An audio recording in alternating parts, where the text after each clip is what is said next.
Campaign کی ضرورت ہمیں اس لیے بھی پڑی تھی کہ ایک تو میزل کے کیسز جو کہ ہر سال ہمارے پاس آتے ہیں، تو 2020 کے آخر کے بعد یہ کیسز دوبارہ بڑھنا شروع ہو گئے تھے، اور آلموسٹ تقریباً کوئی 2021 میں ہمارے پاس 8000 کے قریب میزل کے کیسز کنفرم رپورٹ ہوئے۔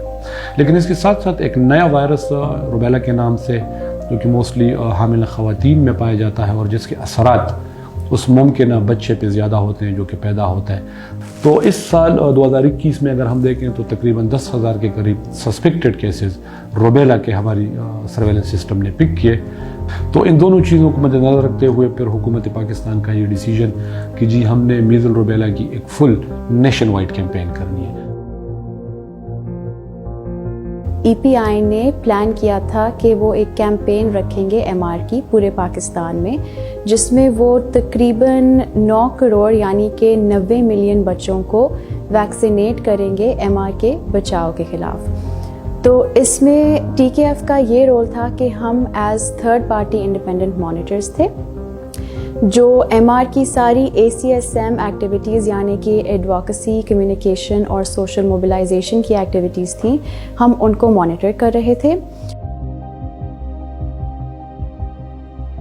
تھرڈ پارٹی مانیٹرنگ یعنی اس کو کہتے ہیں بالکل ہی نیوٹرل ہو کے جو ادارے اس کو مانیٹر کر رہے ہوتے ہیں، اس کا فائدہ یہ ہوتا ہے کہ وہ ہمیں ایک آؤٹ سائڈ پکچر ملتی ہے جو نیوٹرل ہوتی ہے۔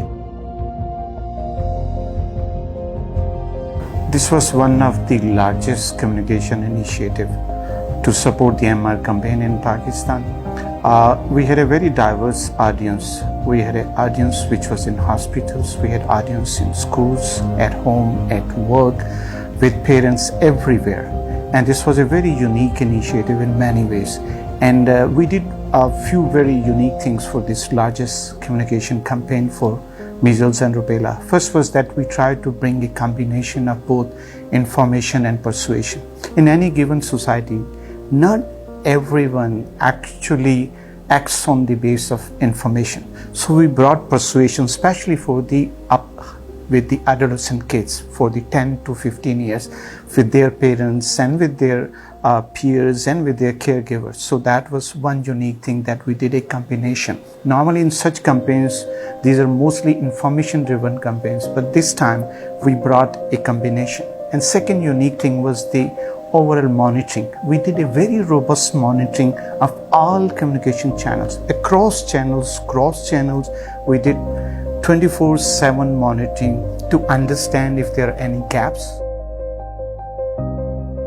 جب مانیٹرنگ ہوتی ہے کسی بھی کیمپین کی تو اس میں 2 طریقوں سے ہو سکتی ہے۔ ایک تو ٹیکنیکل مانیٹرنگ، جس میں آپ یہ دیکھتے ہیں کہ بچوں کو ٹیکے کیسے لگے، کولڈ چین مینجمنٹ کیسے ہو رہی تھی، اور دوسرا اس کا کمپوننٹ ہوتا ہے اے سی ایس ایم کی ایکٹیویٹیز۔ تو ہم اس میں ایسی چیزیں دیکھ رہے تھے کہ فرضاً ایم آر کے بینرز جو ہیں وہ فکسڈ اور آؤٹ ریچ سائٹس پہ موجود ہیں یا نہیں، جو ویکسینیٹرز ہیں وہ کیئر گیورز کو یا بچوں کو کیا انفارمیشن دے رہے ہیں۔ اس کام کے لیے ہم پورے پاکستان میں موجود تھے، یعنی کہ 4 صوبے، گلگت بلتستان، اے جے کے اور اسلام آباد۔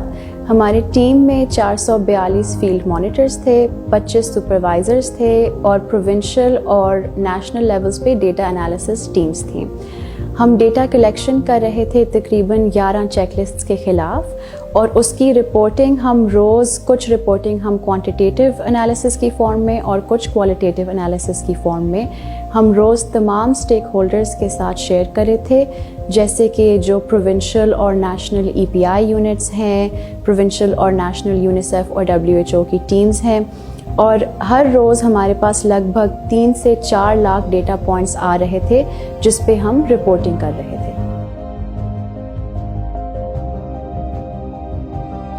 پرسیپشن یہ ہے کہ جو فیلڈ ورک ہے وہ بہت زیادہ ڈیفیکلٹ ہوتا ہے، آلدو کے چیلنجز کافی ہوتے ہیں، لیکن اس میں جو ایک خدمت ہے، جو ایک آپ ہیومینٹی کے لیے جو آپ سرو کرتے ہیں، وہ جو ایک سیٹسفیکشن جو اندر آپ کو ملتی ہے، وہ میرے خیال میں کسی اور کام میں ایسے نہیں ملتی ہے۔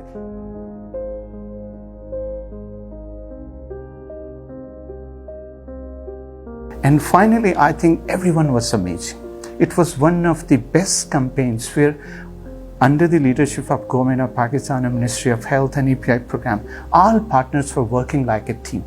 And when you have a teamwork, definitely that has a different yields. So everybody was working as one team, and that team actually helped. Team spirit, teamwork actually helped to achieve such a big initiative.